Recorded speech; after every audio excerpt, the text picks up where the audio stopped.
Halo semua, kembali lagi di channel Naik Level.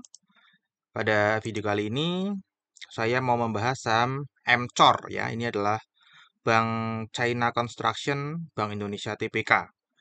Ini salah satu bank devisa teman-teman ya. Nah, kalau saya cari bank devisa itu apa di web IDX Channel, ya kira-kira ini banknya sebenarnya memberikan pelayanan perbankan terhadap transaksi valuta asing karena telah mendapatkan izin dari otoritas terkait. Menawarkan jasa-jasa bank yang berkaitan dengan mata uang asing seperti transfer ke luar negeri, jual beli valuta asing, transaksi ekspor impor, dan jasa-jasa valuta asing lainnya. Jadi kira-kira itu teman-teman ya di bank devisa. Ini sudah rilis laporan keuangan tutup tahun 2022 tanggal 20 Februari 2023 ya. Dan hari ini tanggal 16 Maret harganya turun 1,39% ke 71 per lembar saham. Kalau kita cek performance harga sahamnya ini cukup kurang menggembirakan kalau dilihat ya karena ini negatif semua, artinya rata-rata pemegang saham MCOR itu sedang floating minus. Ya, harga tertinggi setahun terakhir ada di 105 dan terendahnya ada di 70. Jadi ini lebih mendekati ke harga terendahnya. Jadi ini sedang downtrend ya biasanya. Nah, seperti biasa nanti kita akan bahas ya saham MCOR ini dari fundamentalnya seperti apa, seasonality-nya seperti apa, dari bandarmologinya seperti apa, dan teknikalnya ke depannya akan kemana harga sahamnya. Oke, sekarang kita akan masuk dulu ke kinerja jangka panjang teman-teman ya. Kalau kita lihat sebenarnya ini bagus teman-teman ya, naik terus, stabil ya. Kemudian laba kotornya pun juga ini all time high ya selama dari 2010. Namun laba usahanya ini sayangnya nggak all time high ya. 2013 pernah lebih tinggi ya, pernah lebih tinggi. Tapi kalau di luar 2013 ini juga all time high dan laba bersihnya pun juga all time high. Jadi ini kinerjanya masih yang terbaik ya sejak 2010 rata-rata. Kalau kita cek dari struktur pendapatannya, ini laba kotornya meningkat ya karena beban pokok penjualannya menurun. Kemudian beban usahanya ini sayangnya naik. Namun ini laba usaha masih tetap meningkat teman-teman ya 2 kali lipat karena penurunan beban pokok penjualannya lebih tinggi bobotnya. Kemudian untuk beban lain-lain, penghasilan lain-lainnya naik ya. Jadi sehingga laba bersihnya ini naik teman-teman ya secara prosentase. Jadi ini jangka panjangnya juga oke. Nah, kalau kita lihat jangka pendeknya ya, laporan tutup tahun 2022 kita bandingkan dengan laporan tutup tahun 2021, pendapatannya tuh naik 6% ya teman-teman ya. Kemudian laba kotornya naik 11,5% dan laba usahanya naik 56,9%. Laba bersihnya naiknya lebih tinggi 72,2%. Kalau kita lihat dari total pendapatan tuh netnya laba bersihnya 10,3% ya. Tadi kalau kita lihat beban pokok penjualannya juga turun, beban usahanya ini turun juga ya dalam jangka pendek. Beban lain-lainnya ini justru meningkat ya bagus ya. Atau penghasilan lain-lain sorry. Jadi dari beban menjadi penghasilan lain-lain. Jadi ini positif teman-teman ya. Oke, ini kinerja jangka pendeknya ya. Jadi cukup oke baik kinerja jangka panjang maupun jangka pendek. Nah ini adalah rasio keuangan khusus bank. Saya sudah cari-cari namun hanya dapatnya ini. Ini saya dapat dari materi public expose-nya dia. Untuk bukti iklannya saya cari-cari nggak ketemu ya teman-teman ya. Jadi kita pakai yang ada aja untuk kira-kira memberikan gambaran. Untuk CAR itu sama dengan KPMM ya, sama. Ini di sini modal sendiri, jadi modal bank sendiri di luar dana nasabah itu eh, oke ya di atas standar ya, kan minimum 8 sampai 11%. Namun ini 37%. Oh sorry ini yang 32% ya, meskipun turun. Ya ini 2022 ini 2021 teman-teman ya. Dan ini proyeksi dia ada proyeksinya di akhir tahun malah turun ya CAR-nya ya. Kalau CAR-nya turun berarti ya ada dua teman-teman ya, modalnya dikurangi atau jumlah tabungannya ditambah gitu ya, sehingga mendelusi modal dia sendiri. Oke, kemudian NPL gross di sini turun ya, bagus jadi 3,4%. Namun ini diproyeksi 2023 malah naik teman-teman ya. NPL netnya ini bagus ya, turunnya cukup dalam, namun juga diproyeksinya naik ya. Beban operasional, BOPO-nya ini turun, jadi oke, diproyeksi naik tipis, dan ini masih di atas 80% ya, tapi sudah mendekati 80%. Untuk LDR-nya ini naik cukup signifikan ya, naik cukup signifikan di proyeksi 93 ya. Jadi ini masih dalam batas standar. ROE-nya ini 2,4%, kecil. ROA-nya kecil juga teman-teman ya. NIM-nya ini di sini kecil juga hitungannya. Jadi ini kecil semua untuk dari sisi earning-nya. Oke, kira-kira itu rasio keuangan gambarannya. Kemudian kita cek valuasinya ya. Pada saat video ini dibuat itu PBV-nya 0,43 dan PER-nya 19,8 ya. Jadi di sini secara PBV murah, namun tadi karena earning yang kecil sehingga PER-nya tinggi ya. Kalau kita bandingkan dengan tahun-tahun sebelumnya ini adalah PBV terendah dibanding tahun-tahun sebelumnya teman-teman. Untuk PER-nya bukan yang terendah karena 2013 ke belakang ini lebih rendah. Ya, untuk ROE-nya di sini kecil sekali ya, 2,19%. Kalau kita bagi dengan book value, artinya di sini sudah ada earning yield-nya kita 5%, ini termasuk mahal teman-teman ya. Untuk dividen dia belum pernah membagikan dividen sama sekali. Ya, untuk EPS-nya sudah di closing 4 teman-teman ya per lembar saham. Nah, sekarang kita akan masuk ke seasonality ya. Untuk bulan Maret ini ya memang eh, kesempatan untuk naiknya hanya 45%.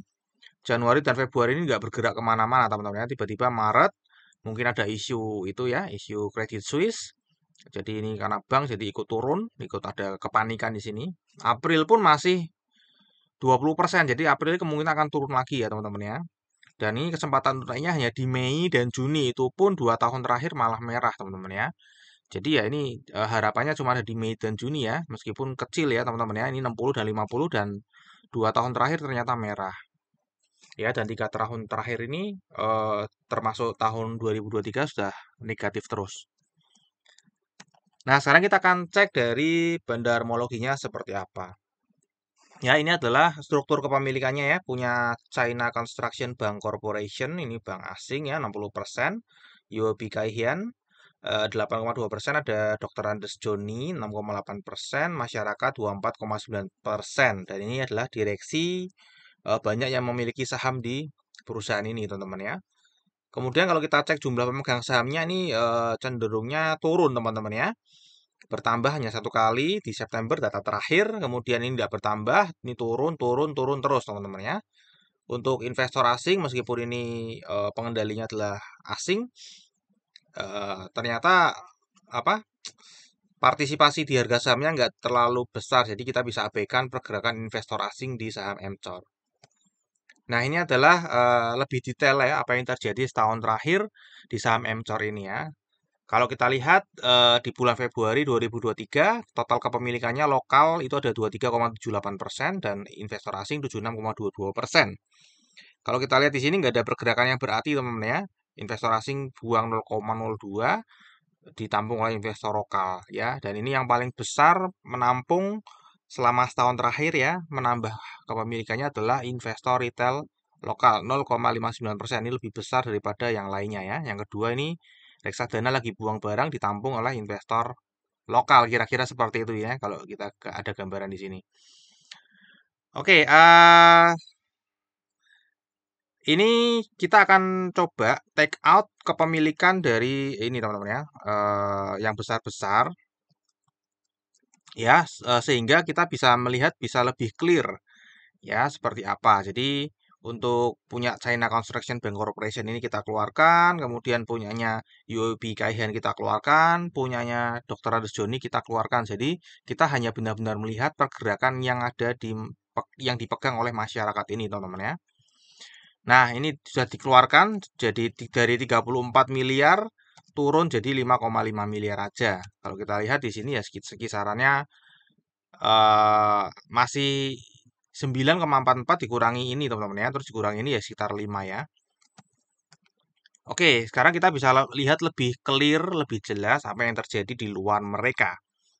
Ya, kalau kita lihat ternyata lokalnya menguasai dominan teman-teman ya, di luar big player tadi. Ya, 98,47% dan investor asing hanya 1,53%. Dan pemilikan kebesar ternyata ada di investor retail lokal. Nah, inilah teman-teman ya. Kita bisa melihat lebih jelas ternyata investor retail setahun terakhir menambah kepemilikannya cukup besar ya, dan ini sudah dominan teman-teman ya, di luar tadi big player. Kemudian terbesar kedua itu ada di insurance ya, dan insurance ini udah pasti big money ya, uang besar yang dikendalikan oleh segelintir orang. Kalau ini kan uangnya besar, lebih besar namun dikendalikan banyak orang gitu ya, jadi susah. Kalau kita lihat ya, uang besar yang ini dia sedang distribusi.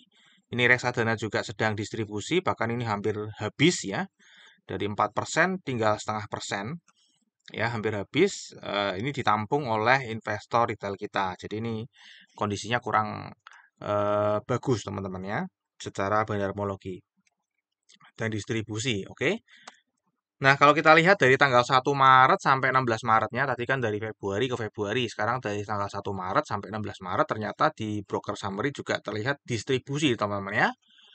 Distribusi, dan kalau kita lihat di sini juga lagi turun ya, garis bandarnya, uang bandarnya di sini sedang turun, jadi sedang distribusi. Oke, untuk secara teknikal ini jelas sedang downtrend, teman-teman ya, downtrend berkepanjangan. Ya, kalau kita lihat tadi dari beberapa analisa ini kemungkinan harganya akan sideways dulu di sini ya, sideways di 71, kemudian dia akan melanjutkan penurunan, kemungkinan bisa sampai 58 teman-teman ya. Jadi ini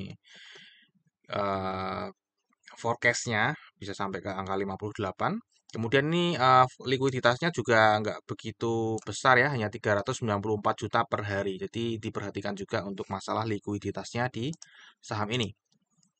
Terakhir kita akan bahas risamnya teman-teman ya. Tadi kinerja jangka panjangnya naik ya, kinerja jangka panjangnya naik, valuasi mahal, belum pernah bagi dividen, seasonality tadi potensi naik di Mei dan Juni, meskipun 2 tahun terakhir juga merah ya. Untuk bandarmologi tadi setahun terakhir sedang distribusi, bulan Maret ini juga terlihat sedang distribusi, technical sedang downtrend dan likuiditasnya rendah. Terakhir, disclaimer teman-teman ya, jadi analisa yang saya paparkan di YouTube ini adalah analisa saya pribadi yang pastinya bisa salah. Jadi teman-teman bijaksana dalam menggunakan informasi yang ada di video ini. Ya, ini bukan ajakan jual atau beli saham Emcor. Silakan teman-teman analisa sendiri kembali. Ya, cari informasi sebanyak-banyaknya sebelum memutuskan untuk menjual atau membeli saham Emcor ini. Sampai di sini dulu video ini. Terima kasih dan sampai jumpa di video yang berikutnya.